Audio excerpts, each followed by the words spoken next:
Mwahahahaha. Welcome, foolish mortals, to Dear Watchers, an omniversal comic book podcast where we do a deep dive into the multiverse. We are traveling with you through the stories, the worlds, and the dark rides that make up an omniverse of fictional realities we all love.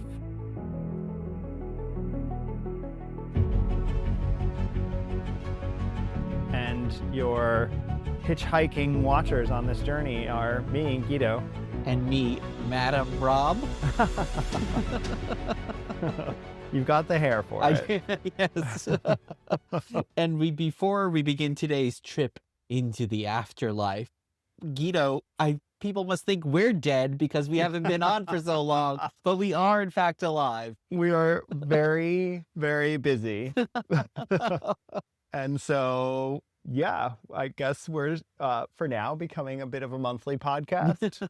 Hopefully we'll increase that number as time goes on. But as our regular listeners know, we have a second podcast that people can hear us on. So this episode is actually inspired by the last episode of our Sleepover Retro Countdown show. Why? Yes, because we explored the forbidden worlds of Disney. Yeah. We interviewed the director Joshua Bailey, who is the person behind a new amazing documentary called Stolen Kingdom, all about urban exploring and the Disney black market. Yeah, and it was a fun conversation to count down some of all of our favorite parts of Disney parks. Mm-hmm. And in doing that, we were thinking a lot about Disney. And so here we are, a nice companion. Go listen to the Sleepover Retro Countdown show. You can even watch us on YouTube and you can meet Josh Bailey on there. And then strap into your little doom buggy. I think they call them doom buggies. Yes. Yeah. It's just funny because, I don't know, I guess it's a riff on Dune Buggy, Yes. but... Are you just getting that now? No, I get it. I've always got it, but I just don't think it's very clever. But for today, strap into your doom buggy. Yes, because if you are joining us for the first time, we have 3 parts of our journey through the multiverse today: origins of the story, exploring multiversity, and pondering possibilities. So thanks for coming along. And remember, we appreciate a 5-star review wherever you're listening to us, and make sure you find us on social media at Dear Watchers. And with that, welcome to episode 179, and let's check out what's happening in the omniverse with our Travels Today's alternate universe.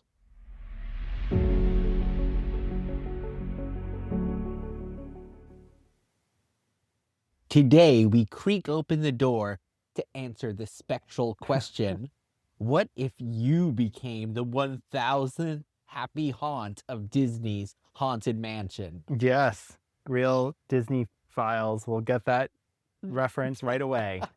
Even without being a Disney file, I feel like this is one of the rides that probably 999. permeates a lot of other people. Hence the 1 million movies that have been made about it recently. That's true, which we will get to. But today's alternate Earth is Earth 52319, which is a single appearance Marvel Universe Earth, never been revisited so far. But it is part of the Disney Kingdoms imprint, which is in 2014 and had 4 or 5 miniseries all based on theme park rides. I guess arguably, I think those books are set in the same continuity, which is why, like in this book, we see a reference to the Matterhorn, for example. So we've never visited this Earth. We've actually never visited a Disney character before. Wow. Yeah, which is, I mean, I guess Marvel is all Disney characters at Disney this point. characters. But let's assume that there's still some separation. So this will be our first trip, and what better way than to start with the Disney theme parks? We will talk about the titular ride in just a bit. But Guido, what is your background with Disney parks in general? Well, I was born in Florida. Yes, that's true. I don't like to parade that information around, but I was. Didn't live there very long, but went as a child to Disney parks a lot. So you did go there before you moved to New Jersey? Yeah, even though I was 4 or 5, it's certainly, I think a 2, 3, 4-year-old is a good prime candidate to go to Disney.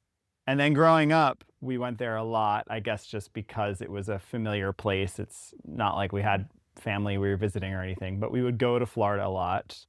So I had some childhood background, but then it sort of stopped. I didn't go so much as a teenager. Once or twice I remember going, actually once like with my sister, and then once when I was like 15, I went by myself. And then it was really in my, I guess, like late 20s, I had a brief time as a Disney adult. One of those people who would go. You're coming out of the closet right now as a am. Disney adult. And I was going to Southern California for work a lot. So I went to Disneyland probably every month. I used to know a lot of people with resident season passes. And so I'd go every time I went. And sometimes I'd try to go to Orlando, and I went to explore the parks a lot in that era and haven't been to a park in at least 15 years. So yeah, I have a lot of experience. I like a lot about them. I think like most people, and like we talked about with Josh Bailey, like they're fascinating places, and the storytelling is what is really most compelling for them. And they create a lot of tense relationships for people who don't like corporate overlords and don't like control for profit and sanitization of culture. So, it's an interesting relationship. Or children.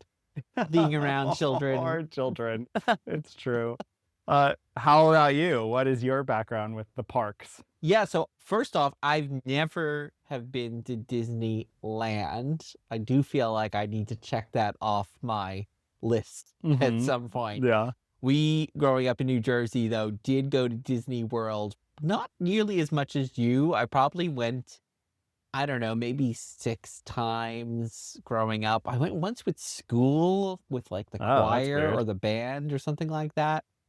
And then I only went once as an adult, probably about 15 years ago. And it was quite glorious to go as an adult because then you just realize when you're not there with children, you can kind of do whatever you want. So I just went with one of my best friends, and you just don't have to, we don't want to wait on that line right now. Oh, we want to eat whenever we want to eat. It is kind of nice to be able to do that. And I think the whole thing is the growing up in New Jersey and being a special thing that you only did every few years. It was so much also the build up and the planning of going. And that was an interesting thing to talk to Josh about, and all these people who grow up in Orlando or around Orlando, or you're going there so often. For me, it was like, okay, I got to plan months out. What are the rides I want to do? And just that experience of like when you're first driving up and you're like coming to the gates, it is like the closest thing we have to Jurassic Park, where you're having that feel of like, oh my gosh, I'm entering this other world, which, as you said, some people don't like it because it's so contained, but there is something kind of freeing almost about that too, because you're just within this, you're within storytelling from the minute you enter the gate. Yeah.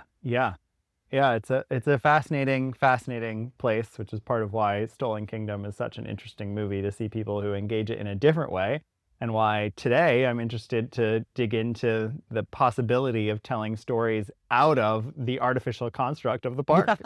So we've grabbed our fast pass, we've maneuvered around the bat stanchions, and we're finally at the entrance of Origins of Our Story.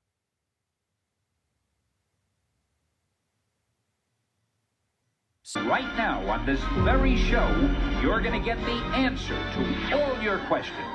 Our amazing story begins a few years ago. Today for Origins of the Story, why don't we talk about the Haunted Mansion ride, because this has to be one of the most famous theme park rides in the planet, I would imagine. Yeah, I think you pointed out Pirates of the Caribbean is probably tied, or maybe even slightly ekes this one out.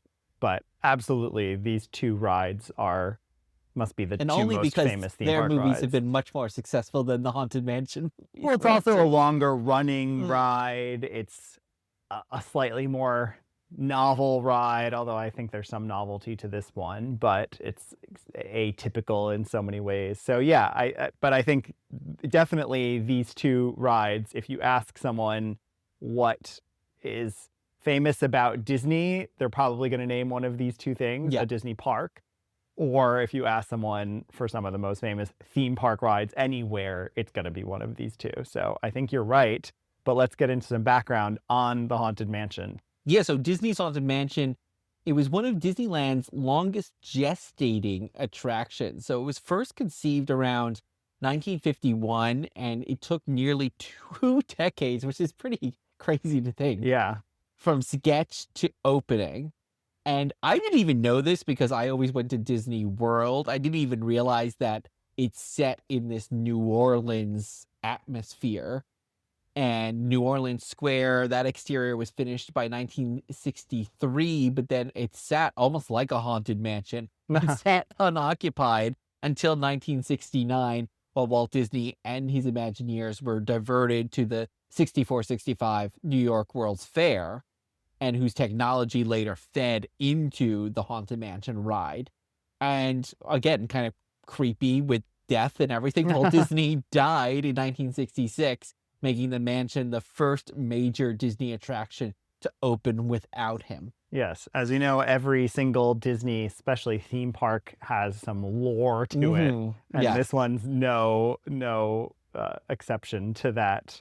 So the finished ride was the work of a number of Disney Imagineer legends, including designers Mark Davis and Claude Coates, the illusion specialist Raleigh Crump, The best and Yale name Gracie. on the planet. Yale Gracie's pretty good too, but Raleigh Crump. Well, my favorite was always, because I loved the music, which I'm sure you did too, Ex Atencio, because the record was always credited to Ex Atencio, who wrote the script and the lyrics to Grim Grinning Ghosts. And the ride finally opened at Disneyland August 9th, 1969, with the Doom Buggies omniverse system, home to the 999 Happy Haunts, and later got the Disney World version in 71 and the Tokyo Disneyland version in 83. So it is quite a ride to the Haunted Mansion. Yes. And I think of all the rides at Disney, I actually do think this is the one I've been on the most also. Yeah. Because not only is it fun and there's so much to look at, but when I was going to Disney a lot, I would specifically go around Christmas because they would re-theme the Haunted Mansion. And it was so cool to watch a ride you know so well get completely redone in all these subtle ways. It's a Christmas party and the decorations are all Christmas. And it was so cool. They did it at Disneyland. They still do it at Disneyland. I think they started doing it at Disney World. It is just one of the coolest things that they re-theme a ride for a season. So that meant I went on it that much more too. So yeah, I'm a big fan of this ride. It's not my favorite ride, but I'm a big fan of it. Yeah, I did think it's probably the ride I also went on the most, because as a little kid, which was most of the time I went to Disney World, there were some rides like Space Mountain I couldn't go on because I was too short. I was too tiny. But And still are. and still am. But I just barely make it today. But Haunted Mansion was one of those rides that it can be thrilling. It can feel more adult than, say, Peter Pan or It's a Small World. If you're a kid, you feel like you're doing something that has a little bit of a forbiddenness. A dark edge. A dark edge to the Haunted Mansion. Which does not exist at Disney, but yeah. And I loved, and still do, I loved horror and Universal monsters and all that stuff from when I was 6 years old. So this very much tied into that kind of aesthetic of classic Hollywood horror in that way. It's also the ride I remember as a kid, and maybe even into certainly my teenage years. I don't know if when I became a Disney adult, but where you go through it and you're like, wow, how'd they do that? Yes. Like it does have some of the coolest effects because it's using holograms so much, and it's using them with mirrors because it's the 1960s. So it's not even using like modern technology to achieve these things. Obviously now it is. It's called Pepper's Ghost. Did you know that? That's what the name of the mirror trick is? That's the name of the mirror trick. And it's still used today when you see even like a hologram, like the Tupac hologram that was like 10 years ago. It's still often Pepper's Ghost. So you can only look at it really straight on. Like you can't look at it from all around. But it's just such a cool, I mean, first of all, the projection of Madame Leota, but then to all of the dancing ghosts in that the ballroom, dining room scene are just incredible and always are amazing. And then certainly at the end when the ghost is in the buggy with you, it just uses that technology so cool. And again, it's not like a modern incarnation of it. So I get why this ride resonates. Well, I think one of the things that Disney does so well in so many of the rides, but I think this might be one of the epitomes of it, is that sense that you're getting the storytelling from the moment you're in. Because I remember there's long lines, like when you're in the graveyard waiting to get in, you're reading all the funny tombstones. And then I always think of these bat stanchions as you're coming in. And wasn't until we watched a documentary, I think on Disney Plus a few years ago, where I even realized that the stretching portraits is an elevator and taking you down, and that really the whole ride is underground. Like, it didn't even occur to me.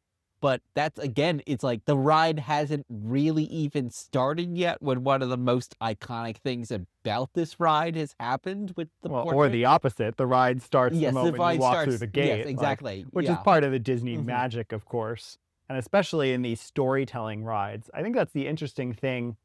I mean, every ride has a slight story, but some are clearly a lot more well-developed than others. And I think Haunted Mansion is certainly one of those where, like Twilight Zone Tower of Terror, like Pirates of the Caribbean, there is a world you walk into the moment you start to engage the ride. And that's really cool. Well, even thinking like Splash Mountain, R.I.P., it's like you think of the giant... Yeah, but it's Princess Tiana now. I love Princess Tiana. That's true. But you think of the big splash at the end, but that's like 2 seconds of the ride. The rest of it is like you're just drifting along, just traveling through these little stories and vignettes. I mean, and Tower of Terror is very similar too. So, yeah, this one is almost more of a sustained feel throughout. Well, and the detail is there too, which it is what's cool. There was a moment in that time in my 20s where I was like, I want to be an Imagineer. Because it is cool that there are these people who, and because it's such a unique form of storytelling, there are these people who get to do that, get to create an experience. And it's funny because it's what you and I do with our store and our screenings of state. Like, we are really interested in building out the experience for people.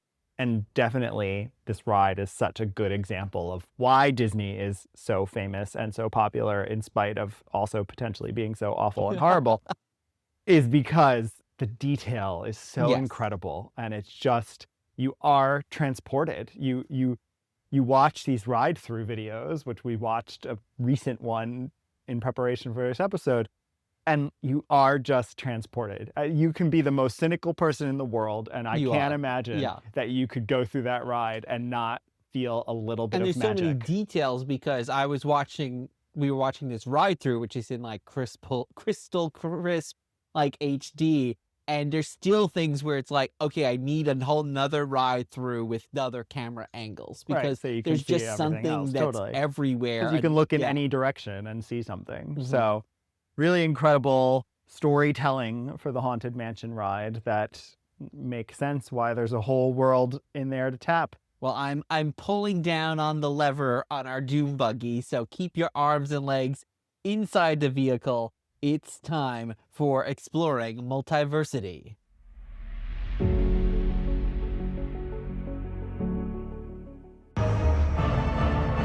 I am your guide through these vast new realities.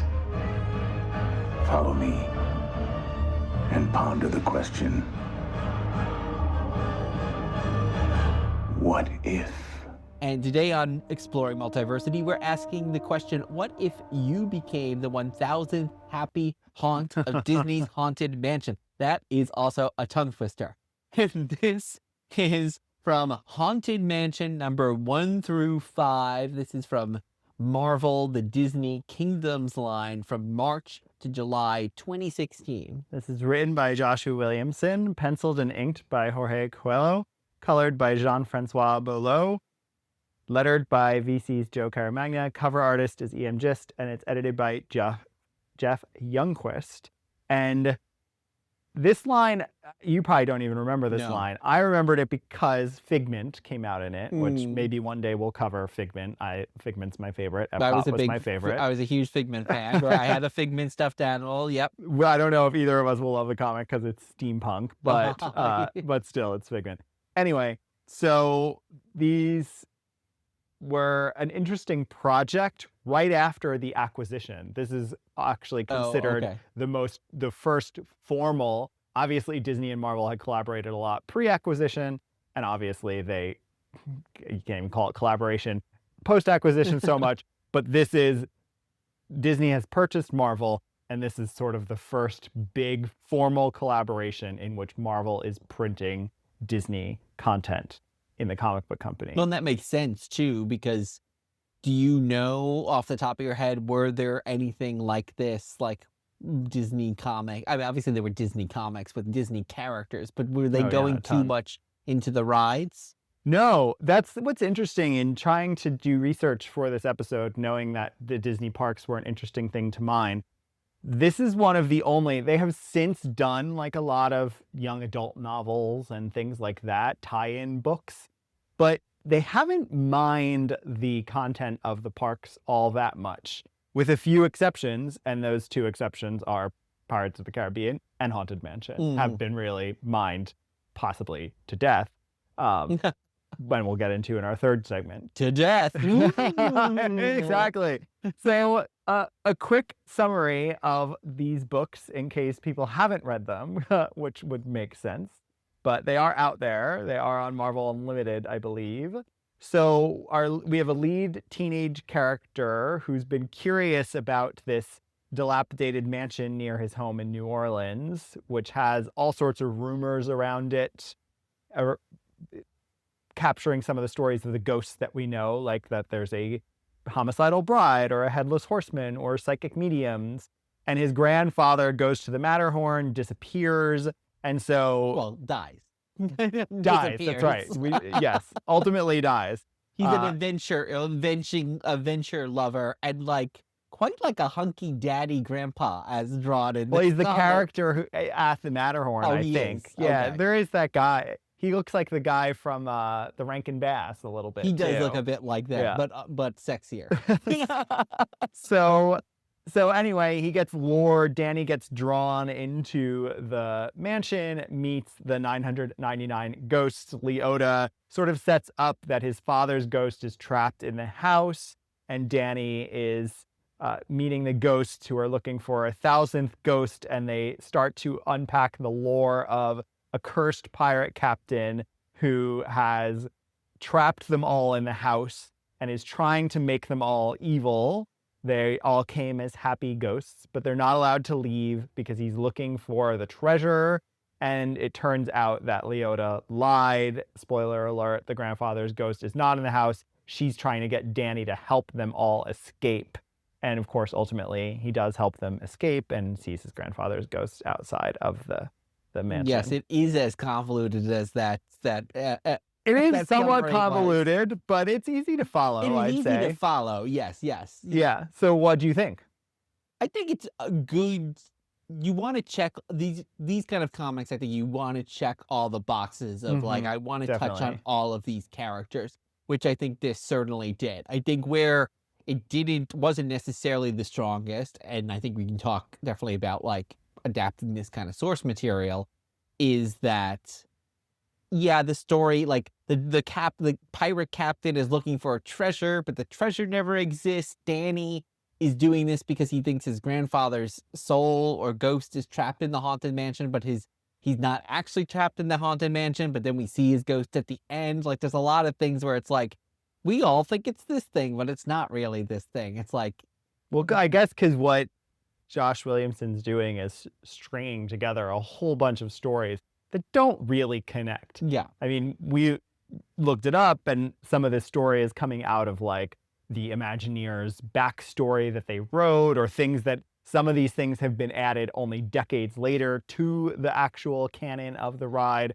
But the ride clearly was not created with one single cohesive story. And he's trying to link, how do Madame Leota and the bride and these ghosts And the hitchhiking goes, how do they all tie together? And so I think he's doing a pretty good job with that. Yeah. In fact, we were looking it up that in one of the original blueprints for the ride, there was a character named Captain Gore, and he was going to be one of the antagonists of the ride, an evil pirate captain. And he never even made it into the ride. But they clearly then took that inspiration from the annals of the Disney archives there to create this character. So yeah, as you said, and what's interesting in the introduction by one of the head Imagineer that came with the collected edition, he even talks about like that people have asked over time, what is the story of the Haunted Mansion? And everyone has a different answer to that, which I think is one of the challenges, and I'm sure also one of the fun things when you're trying to adapt this into any kind of linear narrative medium. Yeah, agreed. And I think Williamson does a good job too with picking you want the protagonist to be a younger person. You want them to be, it's got some Disney trope in it, which is good, right? He's lost the his lost hero figure, yeah, who he keeps flashing back to inspiration that his grandfather gave him. He's not a brave kid. Like that's one of course, like his character arc through this is that he kind of runs from trouble and that he's then embracing being braver here.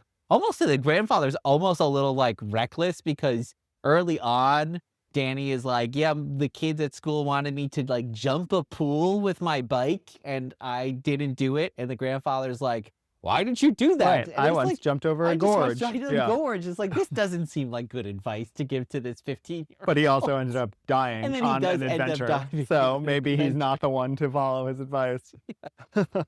I was surprised that he was actually dead and there was nothing supernatural in it.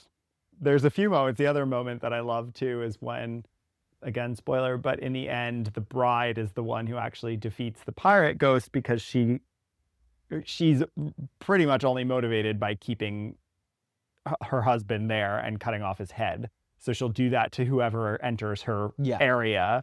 And so they're leaving the house and the captain's trying to defeat them all. And she swings the axe and it's like a clear cut in the panels, like she swings the axe and on the next panel she's got like the shadow of what looks like his head. They don't ever show, and it's a ghost, so who cares, but it's like very well, they even dark, make it clear it's got later, a dark like, edge as close as a Disney kid comic is going to allow it to go. They then make it clear like the captain's ghost is still there, he just like can't regenerate or put himself back together. So yeah. What's very funny, this is a tangent, but I didn't even think of this actually while reading it.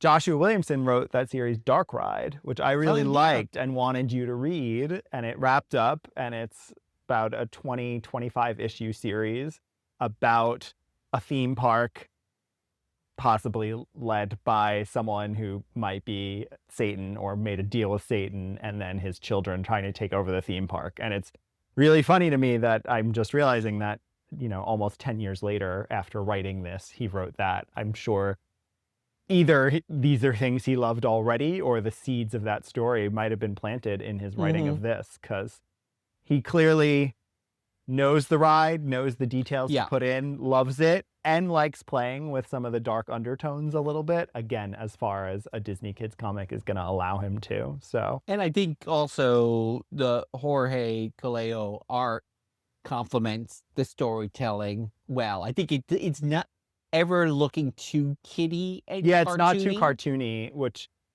would be fun to see some cartoony work of the kind of classic 60s Disneyland look.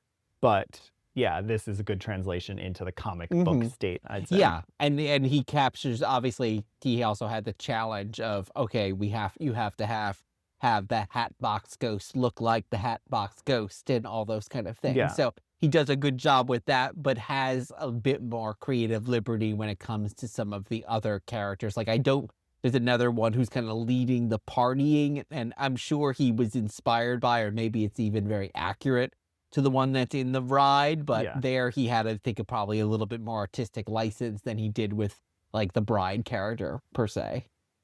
Yeah. So I think it's fun. Would you have wanted to read an ongoing series set in this world?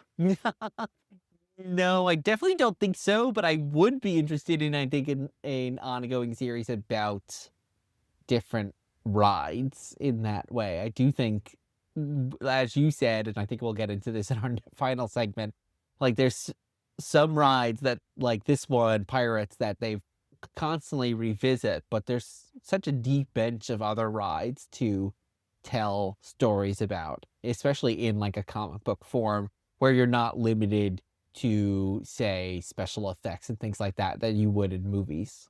Yeah, and you can go back into rides that don't exist anymore. Exactly. As they did with doing Figment at that point. I mean, Figment hadn't been around very much. But anyway, that's a story for another day. Yes. Well, before this ride comes to an end and your hitchhiker ghost comes home with you, let us ponder some possibilities. Will the future you describe be averted, averted? So, Guido, what are we talking about for pondering possibilities? We could talk about a few things. I think let's just look at the extensions of all of what we've talked about. So the Haunted Mansion has had 2 major Hollywood screen adaptations in 2003 and 2023, as well as that Muppet Haunted Mansion special. So we can talk about those movies. The ride itself has an evolving storyline. We've seen that some of the elements, even in Josh Williamson's comic, got introduced decades later. So that's an interesting piece. And then Disney Kingdoms as a whole, and whether or not there could be other attraction-based comics. So pick one. Well, I think the general thing that I'm thinking of is it, how do you translate these rides, which really essentially have no plot and last, 10, 15 minutes, into a movie that is 90 minutes, 2 hours long? Like, is that, where's there, that is a challenge there. And I never saw the Eddie Murphy one, but like we did see the 2023 movie that Justin Simien directed. Like it is a struggle because you're taking something that's meant to be over in a few minutes. It's like, okay, now I need to get a 2-hour-long movie. I don't even know if that's the struggle so much. To me, the struggle, and I liked the 2023 movie especially. I haven't seen the Eddie Murphy one in 23 years, but I think the struggle is it almost feels like a prequel where, and it doesn't have to feel like a prequel because the ride doesn't exist in the story of the ride, right? Like none of these have done a meta. Actually, that's something I'd like to see. I'd like to see a movie that tells a story that has like a meta element where it is a ride, but then the story goes from there. Anyway, that hasn't happened with the Haunted Mansion as far as I know. None of these movies do it, certainly. So the prequel constraint, it feels like to me, is like, you know how the story is going to end. You don't know how you're going to get there, but you know how the story is going to end because it's going to follow, I guess because they're so closely trying to follow the arc of the ride, that even though what you're saying is true, like there's not a lot of detail in the ride, and so they have to flesh it out. That's fine. That doesn't bother me. What I think is hard is like they're following the arc of the ride. So you know it's going to get resolved, and it's going to involve the hat box, and it's going to involve a hitchhiking ghost. Like you just know that's how it's going to end. And that's the difference between the Haunted Mansion movies, I think, and the Pirates of the Caribbean movies. Because Pirates of the Caribbean, it's Treasure Island. Disney didn't invent it, right? They're like, these stories go back. It's just a Disney-fied, and they keep revisiting it, pirate movie. But you don't go and watch those movies and go, oh, that's all the stuff from the ride. But like in the Haunted Mansion movies, like they have to hit all those points. And it's like a restriction in a not always a good way. Because as you say, like, you know where it's going in that. I almost think I think there are 2 future options for Haunted Mansion to me would be, one, either what I just said and thought of, which is some sort of meta story where the ride exists as a ride and then the I love that. supernatural is pulled in. Or what I kept thinking while reading this comic was an anthology.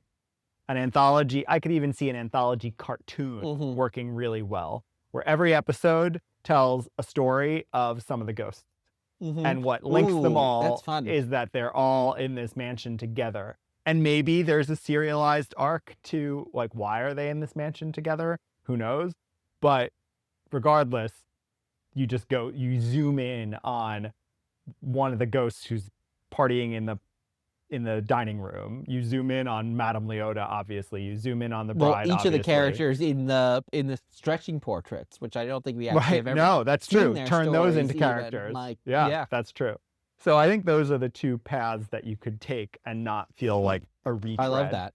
I think that's great. I think everything else has felt like a retread. Yeah. And what's so interesting is what we were even talking about from the beginning, where Walt died right before this ride became out. Like, I've never seen that meta version where it's like, it's Walt's ghost. Yeah. I'm going to assume that they're not allowing that story to happen, because there's already all that apocryphal stuff of his head being frozen and all that. True. So I have a feeling they're not going to lean into that side of it. So zooming out a little bit, though, do you think this Kingdoms line has potential? Like, I mean, you said you want more from theme park attraction. So should there be more comics doing this, or like how should they do that? How should they pull the stories out of these rides out? Well, like I mentioned a bit before, I think the great thing with comics is it gives you a flexibility that you don't have in film or TV, because a lot of these rides would also require probably a significant budget to depict on screen.